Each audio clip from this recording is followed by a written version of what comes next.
بسم الله الرحمن الرحيم وصلى الله على نبينا محمد وآله وصحبه أجمعين. ومعك ما يرجه اللفظ وما لبس وقبه مطلقا قد امتنع.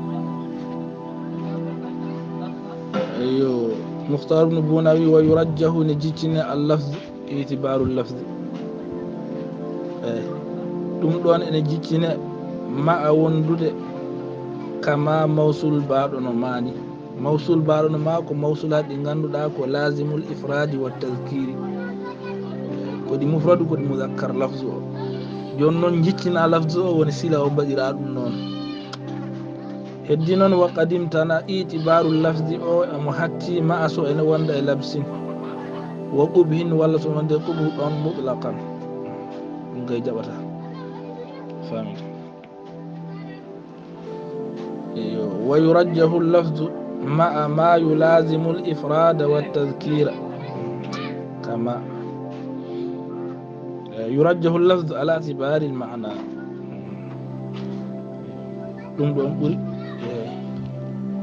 ومنهم من يستمع إليك ومن راجه ومنهم من يستمعون إليك. ترجيح اللفظ وندون أردنا heddino wa qadim tana ma a labsin ka aadi ko wayno hokku man on gorko sa iluka ñaagiɗoma la man wona on debbo sa alat ka ñaagiɗoma.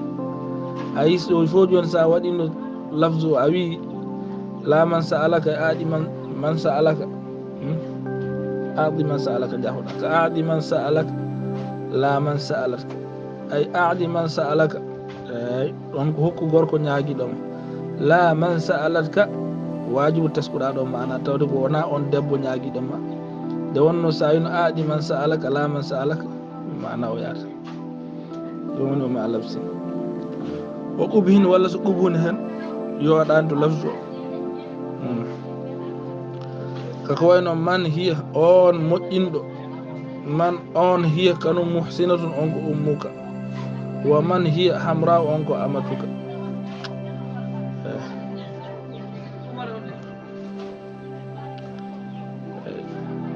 ɗo ene soofi so tawi a addani hen lafzu o kono senda. khilafa noon libni sarraj on ɗum ka hebdara. wa amma in hudifat hiya so hiya o addanoka noon fa yusahhalu tadkiru inda ibn malik on sa tadkiro newne ala bas.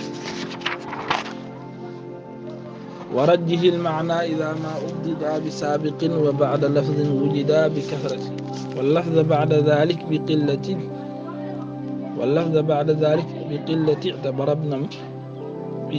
اعتبر ابن مالك. ورجه جتين المعنى إذا ما عدد سو سمبني رام كي بسابق سو سابق أو سمبني. ورجه اعتبار المعنى على اعتبار اللفظ إذا ما عدد بسابق كقوله وإن من النسوان من هي روضة أي تهيج الرياض قبلها وتصوح. وإن من النساء من هي روضة تهيج يعني رب من دب من عنده هي كان روضة تهيج من إرت الرياض. والله قوله تعالى ومن يقنط منكن لله ورسوله امون ومن يقنط مدفتي منكن امون والنساء النبي لله ورسوله وتعمل منكن ونداري هنت ترجي دون سمبني وتعمل. وبعد لفظ وجد بكثرة شغل اعتبار اللفظ شغل اعتبار المعنى أرى إن ونا. وبعد لفظ وجد بكثرة.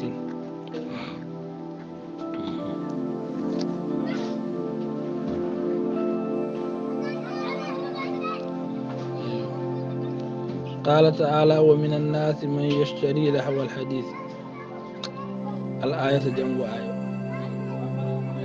ويتخذها هزوا أولئك النار يسلم.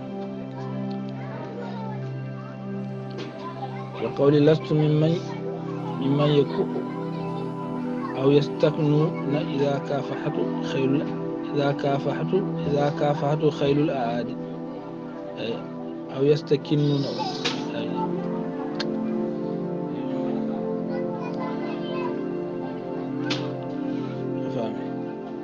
واللفظ بعد ذلك تقل اعتبار المعنى غرتا اعتبار اللفظ اعتبر ابن مالك ان تسكيل بقلة اعتبار اللفظ بعد اعتبار المعنى ويدوم كدي انا ودكون هوا قال نكو اعتبار اللفظ ادو تقل اعتبار المعنى روي ميسو اعتبار المعنى اي حاجه نوتي داغال اعتبار اللفظ وي انا وانا كون هواني حال غسيل لن يتبع الموصول من قبل صلة بتاب وكلهم لن يفصله منها بالاستثناء ولا بما الخبر ولا بالأجنبي إلا ما نذر أو لن يتبع الموصول موصول رونتاك من قبل صلته لن يتبع بتاب مثلا جنات الموصول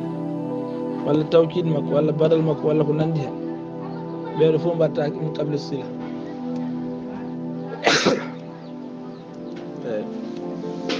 لن يتبع الموصول بتاب من قبل صلة فلا يقال بذاك جاء الذي الظريف أكرمته على وكذا بقية التوابع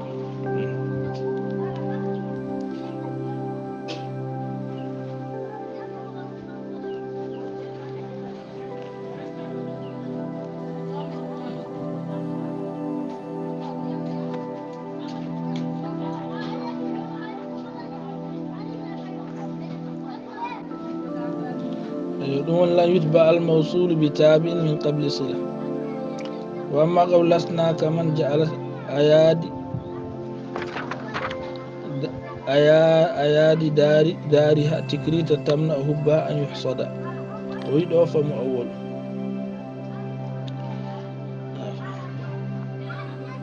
كمن جعل أياد دارها تكريت لسنا كمن تمنع حبها أن يحصد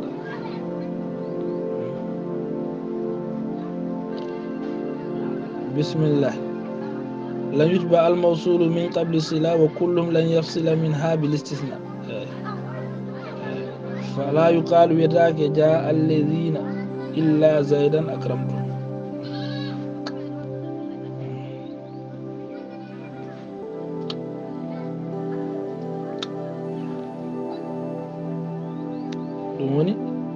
ولا بما الخبر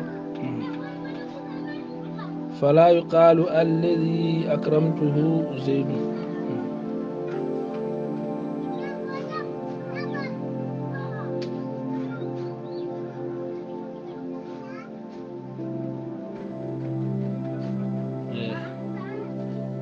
ولا بالخبر ولا بالأجنبي أجنبي والمعمول غير الصلة من فو وتاك أفهم فصلها كل موصول اسم إلا ما ندر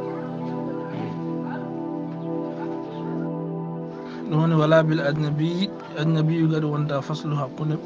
موصول اسم إلا ما ندر سوناك فهمتها والدواء أما غير الأجنبي فيجوز الفصل به كقول هذا الذي وأبيك يعرف مالك والحق يرفع ترهات الباب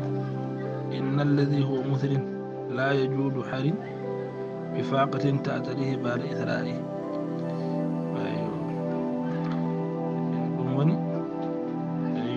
وني وانا أجنبي والفصل باسي على والله وأنت الذي يا سعد بت بمشهد كرام وأثواب المكارم والمجد وأنت الذي يا سعد قمت بمشهد كريم وأثواب المكارم والمجد بسم الله وقد تلي سلا إن لو أكثر من موصول وقد يلي الموصول كذلك المفعول وقد تلي سلا إن لو أكثر من موصول واحد اللي موصولات واحد سلا الرواية قوت قد جاء الذي والتي قد يا يسر سيدكور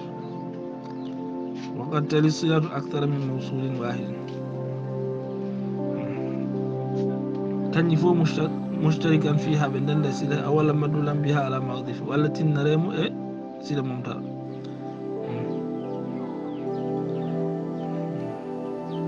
كقولي صل الذي والتي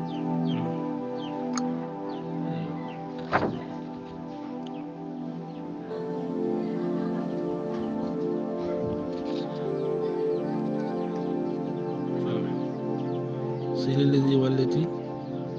مثابا صرة وإن أعمد مرماهما الرحيم ولو عند التي ولت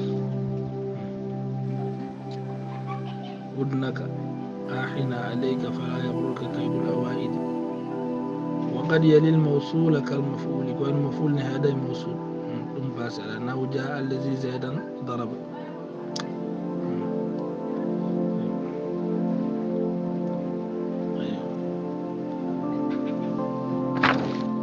وفي غيرك عنه وعلى تونا غير ما أهمل من الموصولات ونعددنا له موصولات وانا غيرك أن وعلى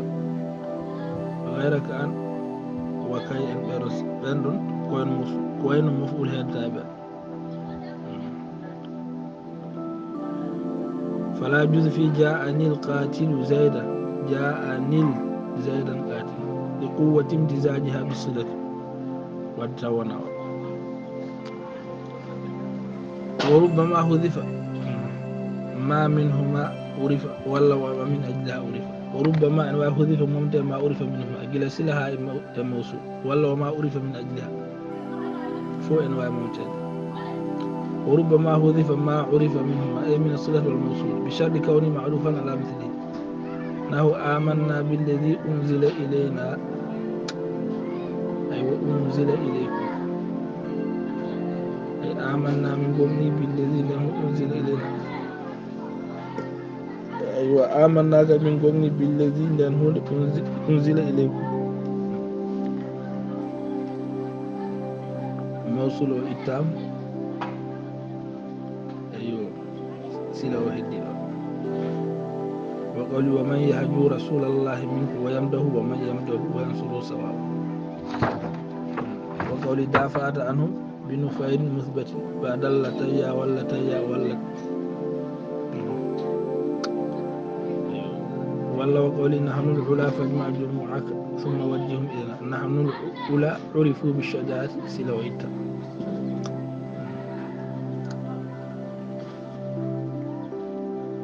وقولي أتجزو إن نفس أتاها همها فهل التي تدفع فهل التي أن بين جنبيك تدفع فهل لا تدفع التي كن ونكي غندا فامدي أن بين جنبيك فهل التي تدفع فهل لا تدفع النفس التي أم بين جنبيك أيوه بسم الله أيوه وما أل من بعد ذا يكثر ومطلق ما سواها يمضي وذا يكثر ما أل من بعد من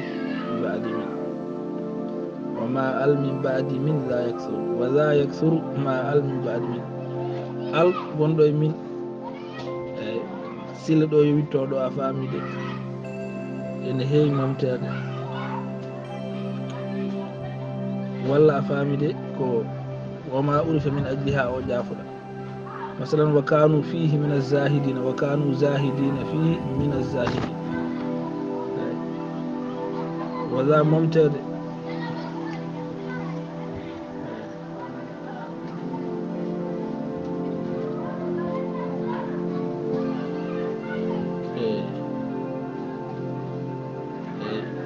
yowi torde a famide jaare majrum wonno e almawsuliya ene heewi wonde ma al tawda caggal noon mi baadi min wa inni li amalikum min alqalina en ko mutlaqan noon ma ma siwa ha yanburi ko wonama ko noon e famɗi ko wona alko ene famɗi so ɗum ɓenni lan tohdaf al inchallah caggal joni garten kadi ko